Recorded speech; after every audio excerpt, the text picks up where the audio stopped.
What's happening, everybody? Jeff Lightsy Jr. here with the Victory Formation Sports Show, the Black Boss channel. Be sure to hit the thumbs up button, like, share, subscribe. Now, the most interesting team in the NFL to me is the Baltimore Ravens, and here's why. Tampa Bay just went out and re-signed everybody. They're stocked, they're loaded, they're going to run it back over in the NFC, and they're going to be the prohibited NFC favorites with all their players coming back. Like they literally re-signed JPP, Ndamukong Suh, Levante David, like Shaq Barrett.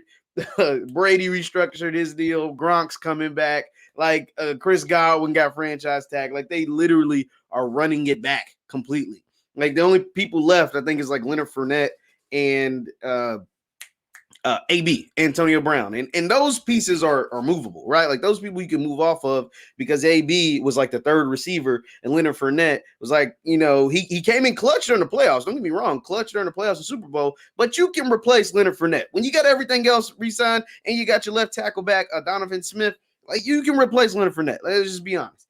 But the reason why the Baltimore Ravens are the most interesting team to me is because the Ravens, to me, are so close to winning that Super Bowl. And this is the time to do it because sooner than later, you're going to have to give Lamar Jackson a contract. And if I'm Lamar Jackson, I ain't taking no damn discount. I'm going to just be honest. I'm not taking no discount. I'm looking at Dak Prescott, and I want a blank check. I just saw Dak Prescott, who has half the accomplishments of me in double the amount of time, get $40 million a year. So that's where we're starting at 42. Lamar Jackson, we're starting at 42, and then we can negotiate. So therefore, if you're going to have to back up the Brinks truck and write a blank check and tell Lamar to put his name on it, name his price, then this is the time to win. You have every single piece except the outside threats, the outside weapons. I was surprised that they weren't more aggressive in free agency to try. They tried to get Juju. They tried to get Juju Smith, but he went back to Pittsburgh on a little basic bull 1-year deal. So, hey, you can't – ain't nothing you can do about that. It didn't seem like they really tried to after Kenny Golladay.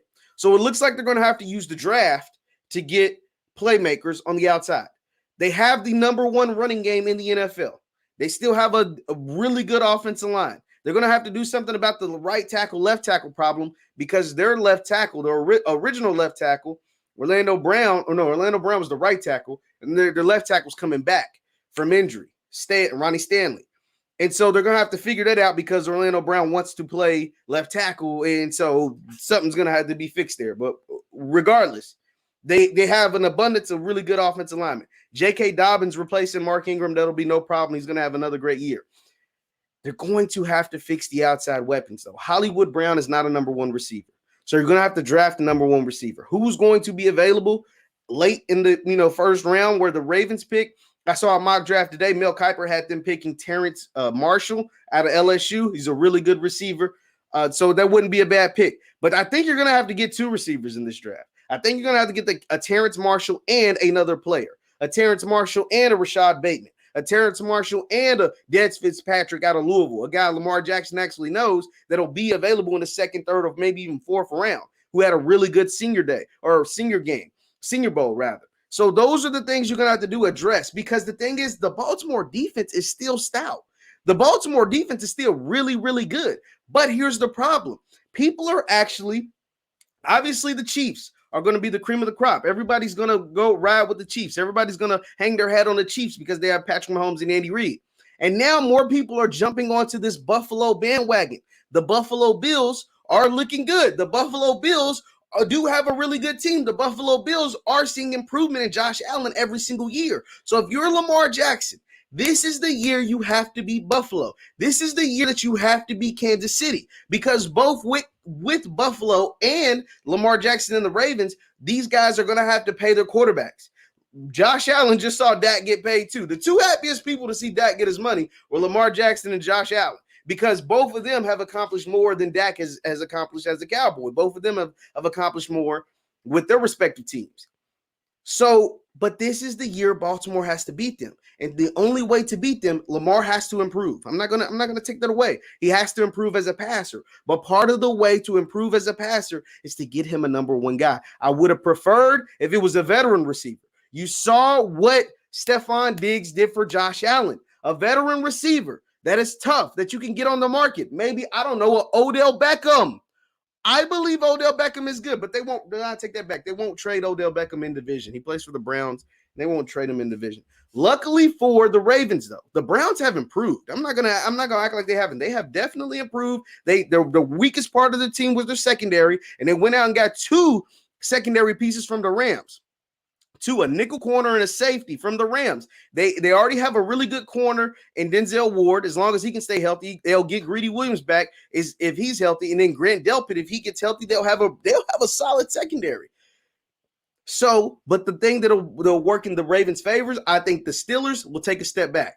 They never have losing seasons, but they won't start the year off 11-0. I think Big Ben is washed. Hey, that is what it is. And they lost Bud Dupree, and you got to hope Devin White comes back and he's healthy, or Devin Bush, rather. So I think the Steelers will take a step back. I think Cincinnati will still be bad. I don't think they'll be a good team because Joe Burrow is coming off a ACL, MCL, a horrific knee injury. So we don't know what kind of Joe Burrow we're going to get. So the time is right for Baltimore to, 1, win another division title, and to 2, to get in that Super Bowl that they covet. Like, winning division titles is cool, but that's not what Lamar Jackson's about. He has to improve as a passer, but they have to get him an outside weapon. I would have loved if they could acquire a veteran weapon, but even rookie weapons right now is going to change Lamar's life. They got to get guys that can get open, not the Hollywood Brown types. They got to go out and get a guy either in the draft, through a trade. Free agency still going on. There's not many guys left in free agency, but they have to get a guy that can get separation and that can make plays with the ball in their hands outside the running backs and quarterback. So, because the defense is still stout, you still got your elite defense. Your secondary is still really good. You got a nice pass rush. You lost Yannick Ngakoue to the Raiders, but I still think you will have a really good pass rush with Calais Campbell and the guys up front. One thing the Ravens know how to do is play defense. They got to get some outside weapons, man. And it's going to be interesting to see what happens, because this is the last year before Lamar gets paid. And when I say paid, I mean paid. They're going to have to pay him a lot of money. So this is the year to do it. That's why they're my most interesting team heading into this season. I'm not saying they're the best team. I'm not saying they're going to make it to the Super Bowl or win a Super Bowl, nothing like that. But they're the most interesting team because they have one of the most interesting quarterbacks and one of the most interesting situations, because they're this close. They're always this close from making it happen and being in the Super Bowl. We'll see if they're able to do it this year. Leave your thoughts and comments down below. Once again, I'm Jeff Lightsy Jr., the Victory Formation Sports Show, the Black Boss Channel. And follow me on Instagram at JLightsy7. I post content on there all the time.